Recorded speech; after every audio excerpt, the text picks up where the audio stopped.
What's pop, Rob Television? Welcome back to another reaction with your boy. As you can see by the title, man, yes, I'm back with another Larry Legend reaction video. Now you know how I always talk about one of the reasons why I love Larry Bird, why I love Mike, guys like this, because they mindset. So this video, I stumbled across doing my deep diving research, man. It's titled Larry Bird, the mindset of Larry Bird, fierce competitor. Now, we all know about the stories of how Larry Bird would challenge himself on numerous occasions, but I'm always hoping there's going to be stories that either I haven't heard before or you guys haven't heard before, regardless of not I heard it or you guys didn't. You get what I'm trying to say. You got me fumbling on my words, you know what I mean? You get what I'm trying to say though. But I'm interested in seeing this video. But before we get into this video, man, do me a big favor. First off, once again, just like we did last video, man, take time out. It's been a long week. You probably done worked hard. You done did your, you done took care of your business, man. If you're under 21, get you some water, get you some juice, milk, whatever the case may be. Now, if you 21 and older, go get you whatever it is you like to drink, and let's cheers. And let's watch the legend. But before we get this video, man, do me a big favor, man. Smash that thumbs up button. Also, if you're new to the channel, make sure you subscribe. When you subscribe, click that post notification bell to be notified on all things Rob Television. Let's check it out. All right, you guys, do me a big favor, man. Before you get into this video, if you haven't already, man, follow me on all my social medias, Instagram, Snapchat, Twitter. All the links will be down in the description. And if you wasn't notified on this from my previous videos, I also have a PayPal just in case you guys want to donate. Whatever the amount is, it don't matter. It could be 50 cents. You know what I mean? If you want to donate that, make sure you show me some love on that. PayPal link will be in the description as well. All my links for everything is in the description, man. Make sure y'all show that some love. Let's get into this video. Hey man, it's your boy YG, aka Cheers. Gala, and Larry Bird's mindset was on a different level compared to everybody. Like, the trash talking stories you would hear about this guy was so wild. And I know you probably seen most of his trash talking stories from NBA legends and players, but I want to show you how much of a competitor Larry Bird is just from his interviews. Because what makes Larry Bird so special is that he always wants the last shot, and during those final minutes or seconds, his confidence levels through the roof. Like, he will tell a player right in front of his face that he's making this shot, and you're not going to do nothing about it. He is the epitome of what a closer is. So let's take a look into Larry Bird's killer mindset. Enjoy the video, man. Too far back, what happens? I don't have really no direction for the ball. I don't really know where it's going to go. It's more of a throw. Of course, me, you know. Larry Bird is a straight shooter. He'll tell you when he don't like you. That's one thing I wish I could have from him. That he has that I don't have. I wish I had that. One similarity, I guess there are many, but one that strikes me between you and Michael Jordan, Larry, is that killer instinct, totally ruthless on the court. You had that, and Michael does too. Well, that's awful nice, Bob, to compare me and Michael Jordan. I think that anytime you have a team down, you got to go ahead and put them away.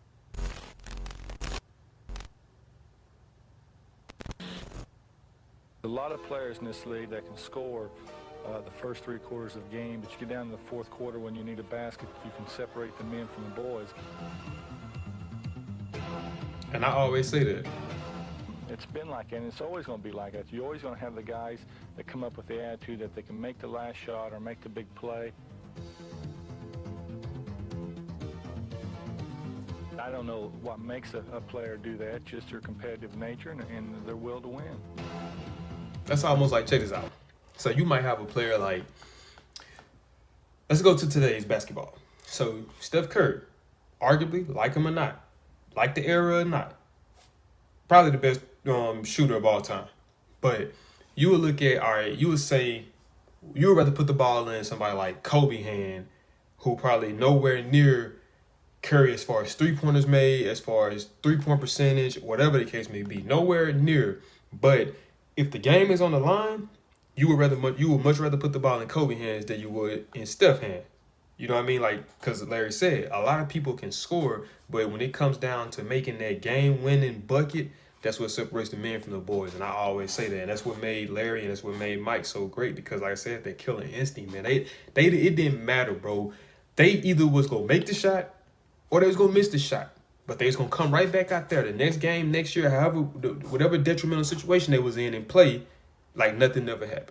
Some people can be good scorers, but when it come down to crunch time, clutch time, they break.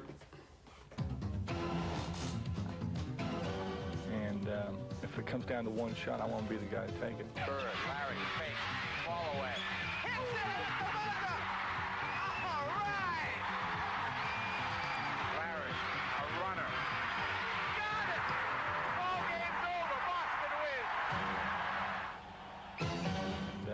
Half Come court down to action. one shot, I want to be the guy to take it. Bird, Larry, fake, fall away.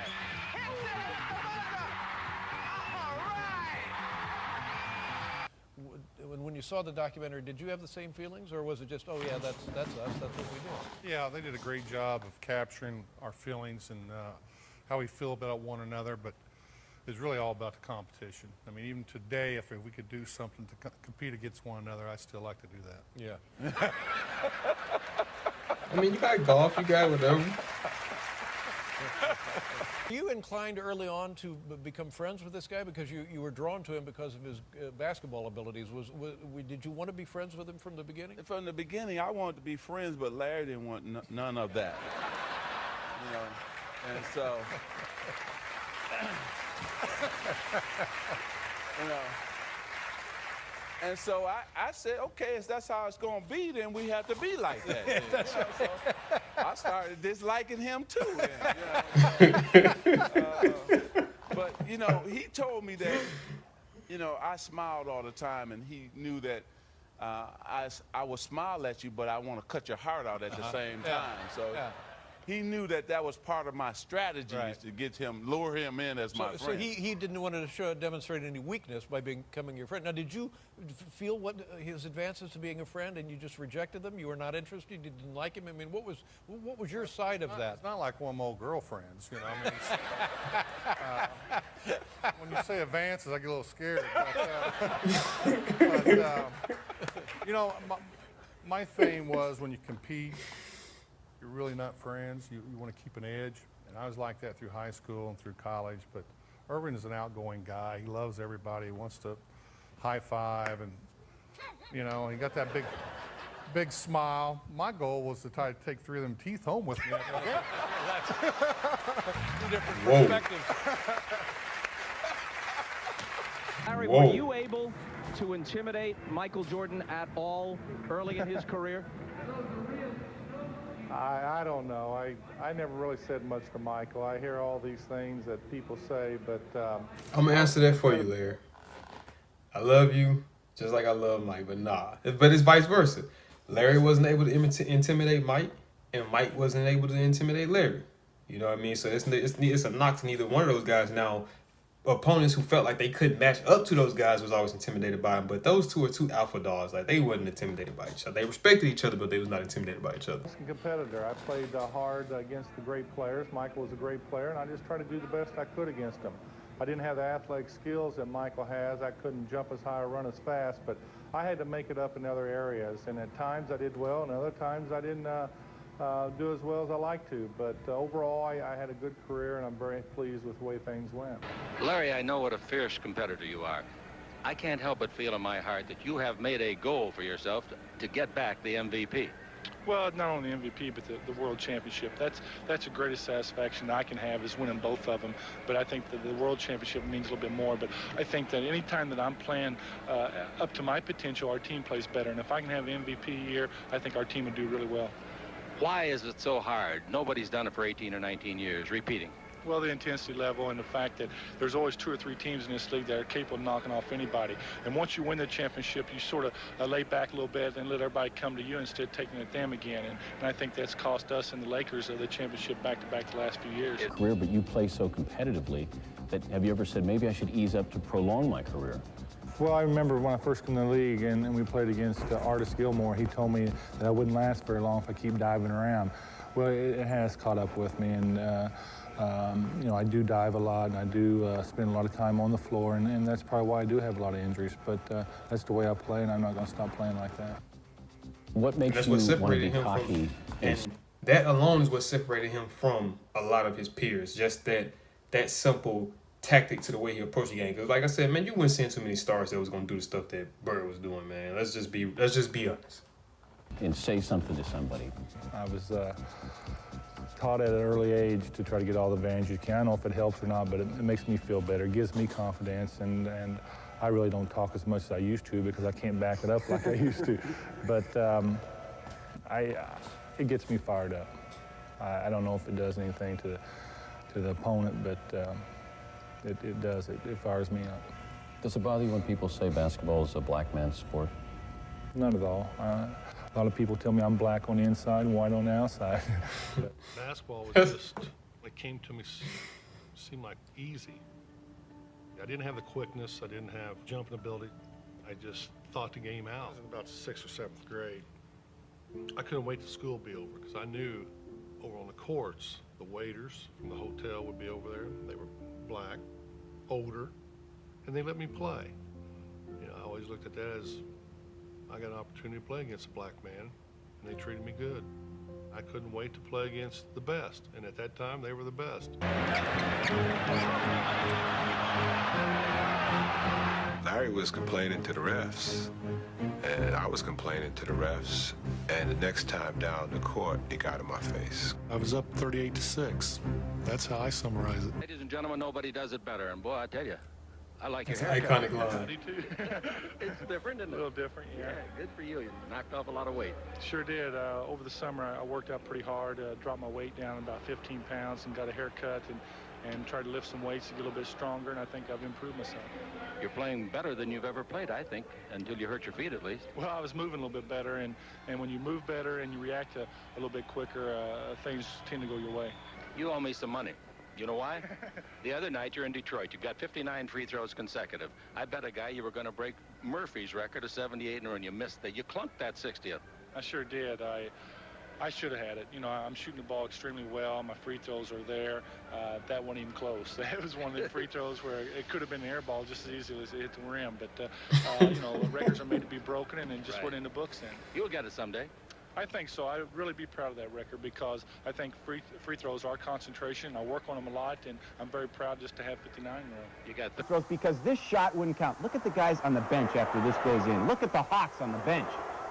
Whoa! They can't believe it! This clip somehow makes it into every Bird So he's video. going for 61 on the three-pointer. He misses it. Hey, DJ, no, don't you dare shoot. Give it to Bird at the buzzer. 60 points, a new Celtic record for Larry Bird, breaking McHale's of a week and a half ago. I knew I could get 56, 57, but I didn't know about 60, so I think Kevin made a big mistake. He should have tried to get 60, 62, because he had plenty of time left. How about your teammates? What kind of things do they say to you? Well, I think everybody... Kind of thing that, you know, normally happens every day. That's true, and the teammates are awful gracious, the part of it. You see how they acted after the game, but I don't think it really matters who does it, just as long as it's done and everybody gets a big thrill of it. I don't think anybody at the time realized I had that many points, but still, the records are made to be broken, and it just happened tonight. And I guess the one shot that you'd love to have them have counted was that three-point job you threw in going out of bounds. Well, I think that was the toughest shot all night, and it looked like it was going in, but you never know from that distance. And when you got it rolling and you shoot the ball on line, it's usually going to go in, and I thought that one probably should have counted, but I don't know. You to go to, like the Lakers couldn't do it without Magic. You got to have that one guy, and you two guys are above the rest of the league. You know that. Well, one thing about it, when I'm in there and the game's close, I'll either take the shot or I'll try to make a play for somebody else. And right now, they really don't have nobody that can do that. They have good guards. Dennis Johnson can do it, but you know, you need 2 or 3 guys. When you got Larry Bird out there hitting the outside shots and driving and passing off, it makes us tougher. But we got guys can do it, but they just haven't stepped forward yet. I've been very fortunate throughout my career to have some great coaches. It all started back in a small town of West Baden and French Lick. I had 2 high school coaches, Jim Jones and Gary Holland, that spent a lot of time with me, teaching me the fundamentals of the game. Back when I was in the 7th or 8th grade, playing on the outdoor courts every day. Whenever we was out there, 2 o'clock, 3 o'clock, didn't matter, Coach Jones would always stop by and see how we was progressing. Every day he would give us a new drill to work on, whether it was the pick and roll that I ran with Robert Parrish time after time after time, or as a basic free throw shooting, or just a basic bounce pass. But every day he gave us something to work on, me and my friends. And he said, I'll be back after a while to see how you're progressing. We would stay there and stay there and stay there, just knowing he was coming back. Sure enough, he did. Time after time, Coach Jones would do this. We'd go out, we'd play, we'd spend 3 or 4 hours waiting on him to finally come back. Some days it was 5 hours, but sure enough, we would be there because we didn't want to disappoint him. Coach Jones came back one day, and I said, Coach, what do you do when you leave here? He said, well, I got other places to go, but I'm always going to come back to see how you guys progress. Well, now, 20 years later, or really, what is it now? 30 years later, I asked him. He said, hell, Larry, so I went to play golf. You know? But I had another coach in high school, Gary Holland. He taught me one thing. He taught me what a green light was. One night we was playing a basketball game, and he says, "Larry, you have the green light." I said, "Green light? What's that?" He goes, "You have the ability to play the game the way you want to play the game. If you want to shoot it out there, you shoot it. If you want to pass, just make the plays. If you play hard, play well, we win every time." That green light's been on for 30 years now. Has your life changed a lot since all of these accolades have came your way? Of course they do. You know, you gotta be a little bit more private. People always want to be around you, and you gotta watch some of the things you do. But I'm still a type of guy who likes to go out and have fun, and really don't care what people say or about me or react to me. I just try to go out and have fun and do the things I've done my whole life. And people perceive you the way they want to, and still you gotta have a good time doing it. You can't change everything you do just because you make a little bit more money now or you're in the limelight. You still gotta have your fun. You still get the same enjoyment out of playing as you did when you first came in the league? I do when I'm pretty healthy.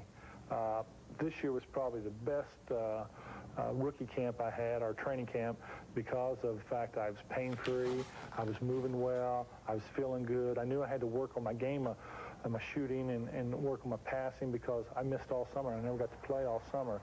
So I was really enjoying it. And I was going along fine, and all of a sudden I took a couple falls and got banged around a little bit and tried to play through some pain, and it all caught up with me.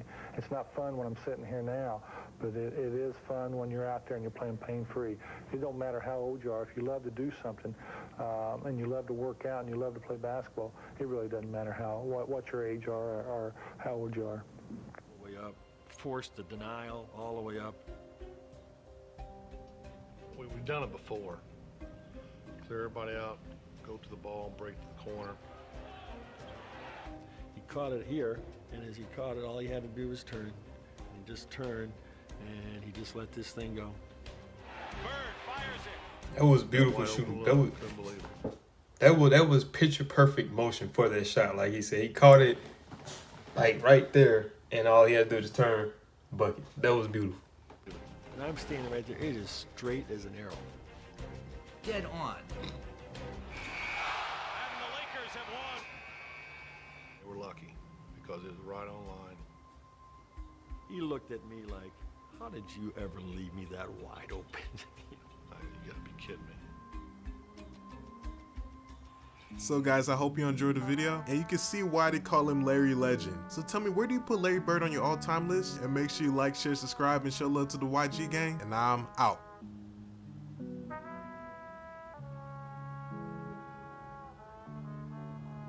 Yeah, man. Bird and MJ, two of the most competitive that the game has ever saw and probably is ever going to see. Truth be told. All right, young Gala. I thought it was never going to come to an end.